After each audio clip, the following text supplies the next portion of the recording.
Olá pessoal, estou mais um coiador que vou mostrar para vocês aqui. Estou com esse motor dessa Pop 110 e o que é que está acontecendo nela? O cliente estava queixando-se de um barulho diferente na motocicleta dele. E aqui, como vocês estão vendo, ó, estou com esse magneto. Esse magneto ele está com um desgaste. Esse desgaste é ocasionado também, ó, como vocês podem ver aqui, meio que na compressão, ele girando constantemente, deu uma elevação. E aqui, ó, se vai dar para focar, tem uns desgastes nele, fazendo com que o estator viesse a estar pegando aqui no magneto, ocasionando aquele barulho estranho, parecido com o de corrente de comando.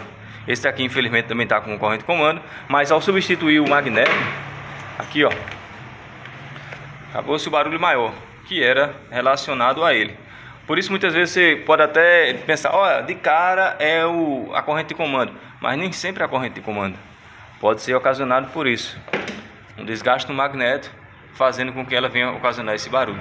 Se você está com algum barulho no negócio, leva um mecânico de confiança, realize a substituição.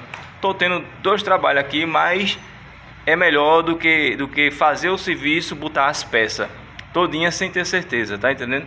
O barulho diminuiu bastante quando eu troquei só o magneto, mas ainda ficou persistindo da corrente. E se caso você estiver passando por alguma situação igual a essa, não se preocupe, tudo pode ter jeito, ok? E a corrente agora eu vou substituir por essa daqui, ó, deixa eu pegar. Vou substituir agora a corrente de comando.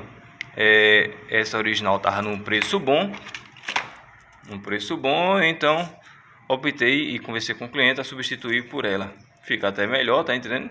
E já não tem um risco de ter um desgaste prematuro. E o cliente vai rodar aí um bom tempo.